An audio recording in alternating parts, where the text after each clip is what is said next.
It was a great picnic, but I wasn't having any fun. Every year, the head of our company gathered all the employees at his house. There was plenty of food, drinks, and entertainment for the kids. The guys I worked with would gather at one table and the wives would sit at another. I guess I just wasn't in the party mood.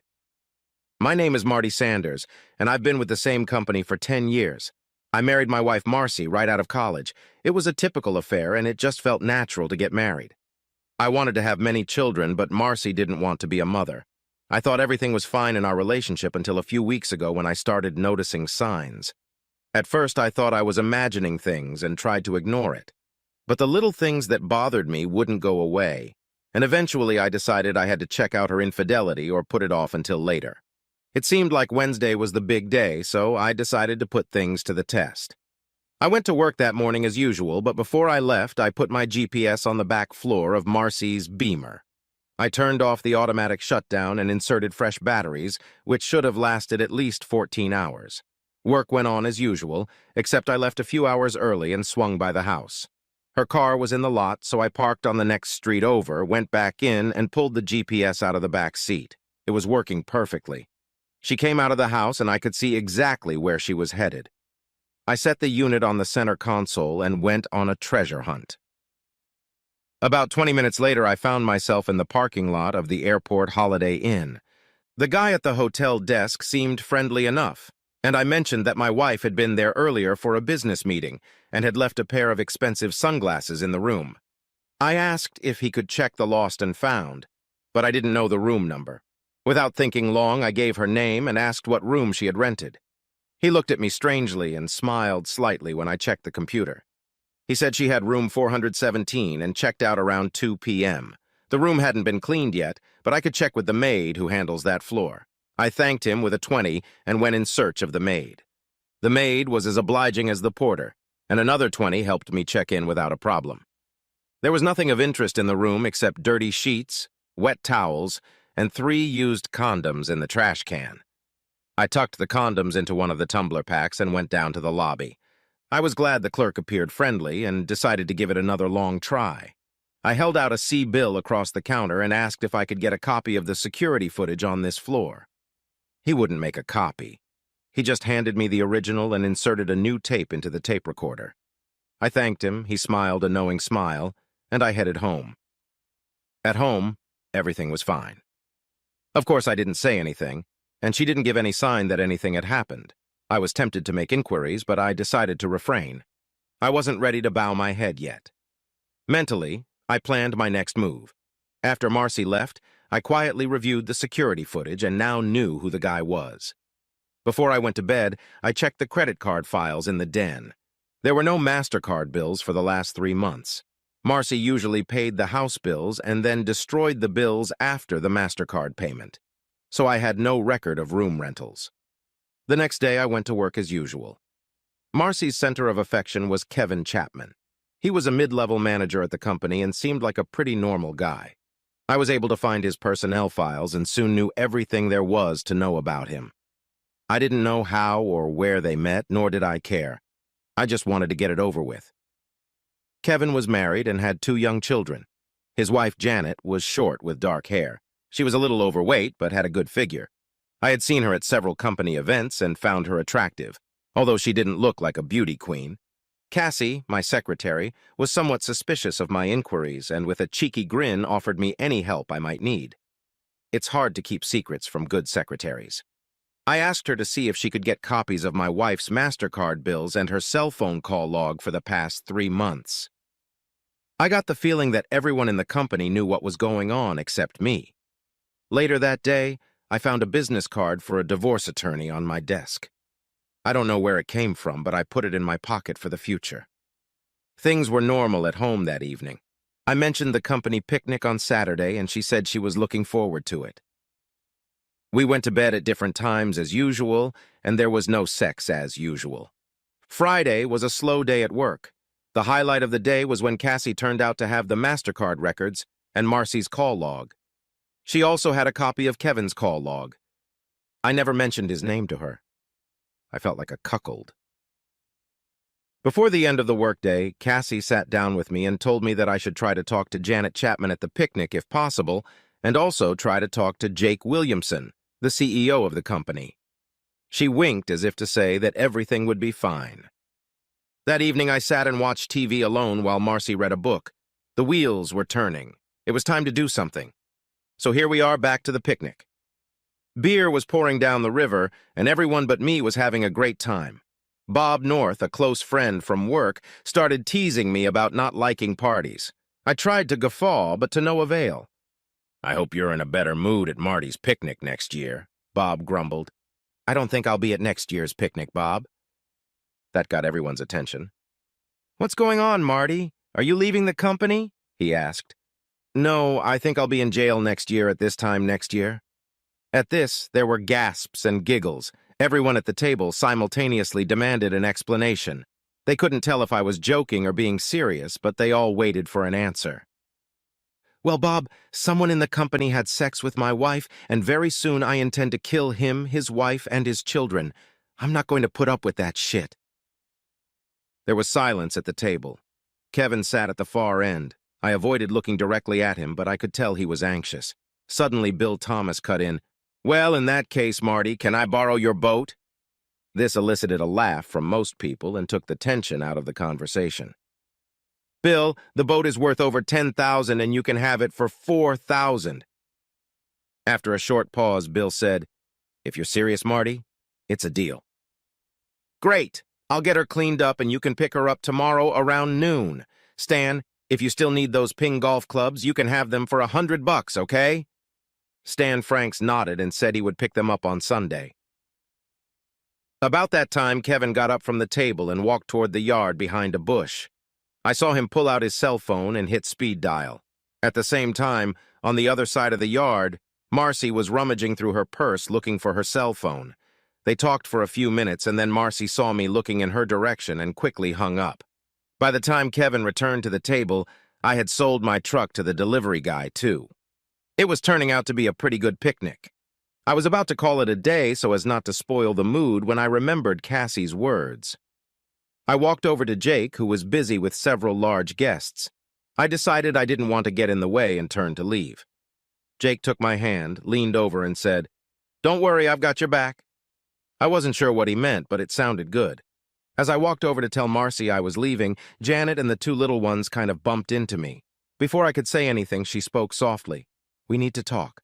I'll call you. Don't call me." I told Marcy I was leaving. She could have stayed and given someone else a ride or come with me. She left with me. We didn't talk on the way home or after we got there. I felt very satisfied. The next day, I got up bright and early, feeling confident.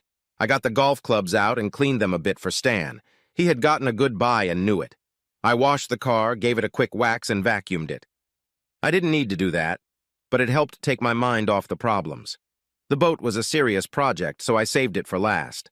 I figured I could spend the whole morning getting everything in order for Bill. While I was outside taking care of business, I watched Marcia firing up the phone lines. I'm sure Kevin and her had a lot to discuss. I regretted not figuring out a way to record phone conversations, but then decided it didn't matter anyway. Stan picked up the clubs, and I went inside and made a sandwich and got a beer. I spent over an hour with Bill explaining the wiring and fuel system of the boat and loading him up with all the accessories. I made him take all my fishing gear as well.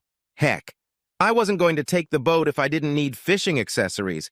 It was going to be a busy day. After a quick shower, I got dressed and asked Marcy if she wanted to go get something to eat. She declined and made no excuses.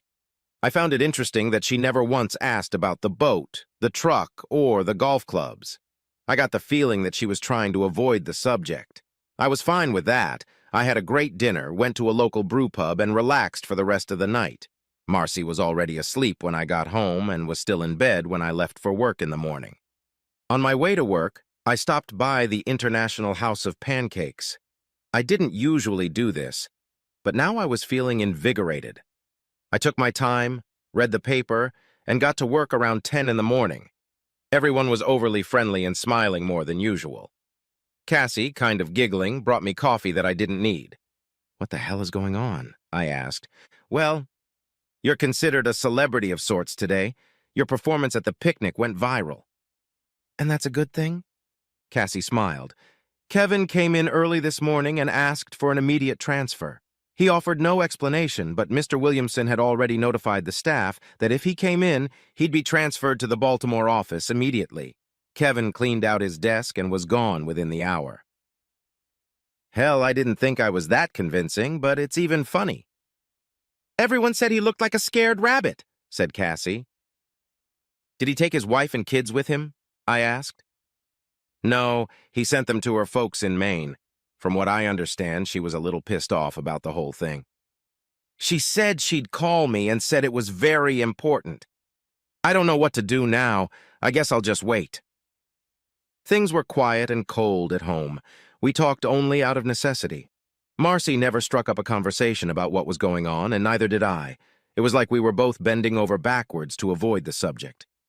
I never went to bed that night, just fell asleep on the couch. The next day, I started closing credit cards and bank accounts. I did my best to separate my and her financial accounts. I left her with one credit card that she had opened in her name only. I got $1,000 in cash and put it in an envelope to give to her when the time came. The checking account and ATM were closed. The Beamer car was in her name, but the insurance was in mine. I canceled the insurance. She had a cell phone, so there was nothing to do. Just before lunch, Janet called. I met Janet and the kids at a nearby McDonald's. It was her choice, and it was a good one for the kids. She was furious because Kevin insisted she go to Maine to see her parents and gave her no explanation. Monday morning, she called Kevin's secretary and found out about his transfer. Somehow it turned out that I had threatened to kill Kevin, her and the kids, and Kevin had forced her to go to Maine to protect her. Janet decided that was bullshit, packed her bags, and came home. She asked me if I was going to kill her, and we both giggled. Then the conversation turned serious. We both know what's going on, she said. I want to know what hard evidence you can share, and I'll tell you what I have, okay? I smiled sincerely at her. I have 3 months of phone records on Marcy and Kevin's cell phone. I also have credit card records of the rooms they rented at the airport Holiday Inn. I have a videotape of them going in and out of the room with the time and date. And I have 3 used condoms. Your turn. She looked pleased. I can offer voice recordings of some very vivid phone conversations, and I have about 40 good pictures of the 2 of them doing what they do best. Don't ask me how I got them. I also have an excellent attorney who is willing to handle both cases together if you agree. I left her business card on your desk, but you haven't called her yet. I took the business card out of my pocket and placed it on the desk. She smiled again. I really liked having kids around, and being with Janet was fun, even under these circumstances. We sat for a while longer until the kids got tired of playing, and then we went our separate ways. I agreed to meet with the lawyer on the condition that she be there too. After lunch, she brought an envelope to the office with copies of her paperwork, and I gave her copies of everything I had. We arranged to meet with the attorney the next morning. The evening at home passed without incident as usual. The lawyer was good. She had checklists and worksheets for everything. It didn't look like we were going to have any problems with the divorce or settlement. I asked Janet if she wanted to have dinner that night, and she agreed if she could find a babysitter for the kids. I had no objection to their presence, but it was her choice. Marcy didn't say anything as I got dressed for the date. I didn't bother to explain anything and just walked out the door. The evening went great. We talked about everything except the divorce. She was fun to be with. I brought her home early and couldn't resist giving her a peck on the cheek at the door. When I got home, Marcy was already in bed. I spent the next day finishing up all the work I'd neglected at the office. Cassie was doing a great job covering for me, but things still needed to be done. In the evening, it was time to wrap things up. After dinner, I cleared the kitchen table. I laid out the newspapers and started cleaning my old Army .45. Marcy watched this for a while and then came over to the table. "What the hell are you doing?" She barked. Without looking up, I replied, "I have unfinished business in Baltimore." "What do you mean, unfinished business?" "It's personal." She paced back and forth for a few seconds. "I don't want you to go. You're going to do something stupid, and I think you should think about it." "I'm sorry. I have to do this. Are you afraid I'll end up in jail or something?" She leaned over the table. Her lower lip trembled with anger. I don't care what happens to you, just don't hurt him. You hear me? Don't hurt him. I just sat there staring at her. Now I was sure I was doing the right thing. She sat up and leaned toward me aggressively. I don't know what you think is going on that makes you act so nasty, but I suggest you stop it. People say you think I'm cheating on you. You have no reason to think there's anything going on, so stop acting like a jerk. I pushed the gun aside, pulled my briefcase to me, and opened it. Here are your cell phone records for the last 3 months. Want to guess how many calls you made to him during that time? And this is a copy of his calls. Guess how many calls a day he made to you? She leaned back a little. Cell phone calls don't mean shit. I placed the tape in front of her.